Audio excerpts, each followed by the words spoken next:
Bismillahirrahmanirrahim. Assalamualaikum warahmatullahi wabarakatuh. Perkenalkan, nama saya Reza Kirana dari kelas FM 19C dengan NIM 10572117419. Baiklah, di sini saya akan memberikan sedikit pengertian tentang rasio aktivitas, jenis rasio aktivitas, serta perhitungan dalam rasio aktivitas. Adapun yang pertama yaitu pengertian dari rasio aktivitas. Rasio ini merupakan rasio yang digunakan untuk mengukur efektivitas perusahaan dalam mengukur aktiva yang dinyatakan, atau dapat pula dikatakan rasio ini digunakan untuk mengukur tingkat efisien atau efektivitas pemanfaatan sumber daya perusahaan.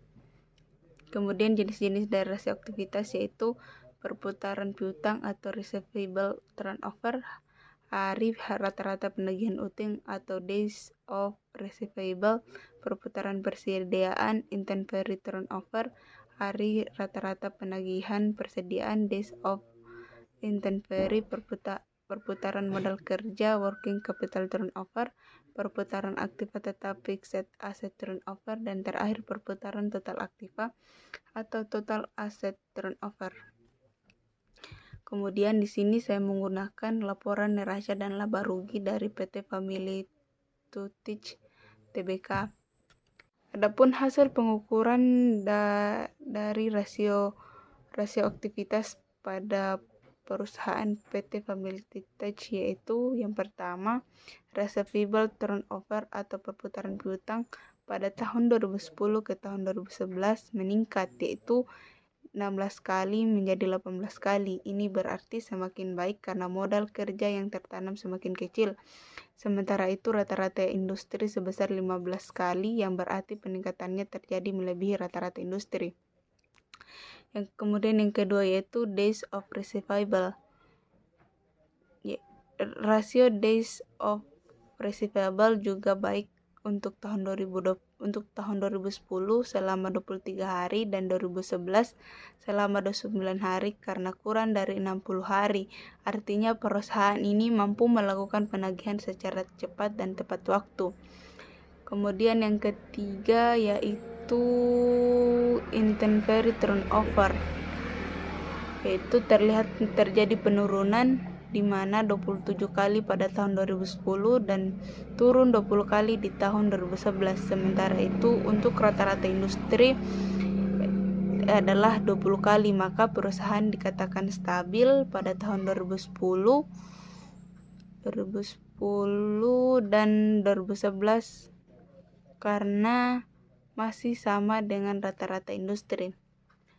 Kemudian untuk rasio working capital turnover terjadi sedikit penurunan pada tahun 2005 ke 2006, yaitu dari 4,7 kali menjadi 4,4 kali. Jika rata-rata industri adalah 6 kali rasio, maka perusahaan untuk tahun 2010 adalah 4,7 kali dan tahun 2011 adalah 4,4 kali, kurang baik karena masih di bawah rata-rata industri. Kemudian selanjutnya untuk rasio fixed asset turnover terjadi penurunan dari tahun 2010 sebesar 2,8 kali turun di tahun 2011 menjadi 2,6 kali. Kedua rasio ini kurang baik karena masih di bawah rata-rata industri. Artinya penggunaan aktiva oleh perusahaan kurang efisien dibandingkan dengan perusahaan lain. Sementara itu untuk rasio total asset turnover juga terjadi penurunan di mana semula tahun 2010 sebesar 1,66 kali turun pada tahun 2011 menjadi hanya sebesar 1,44 kali. Sementara itu rata-rata industri total asset turnover adalah 2 kali, maka rasio perusahaan beroperasi kurang baik, artinya perusahaan menggunakan aktivanya kurang efisien dibanding dengan perusahaan lain. Baiklah, itulah tadi sedikit pengertian dari rasio aktivitas dan pengukuran rasio aktivitas pada perusahaan PT Family Toothpaste Tbk. Lebih dan kurangnya mohon dimaafkan. Wassalamualaikum warahmatullahi wabarakatuh.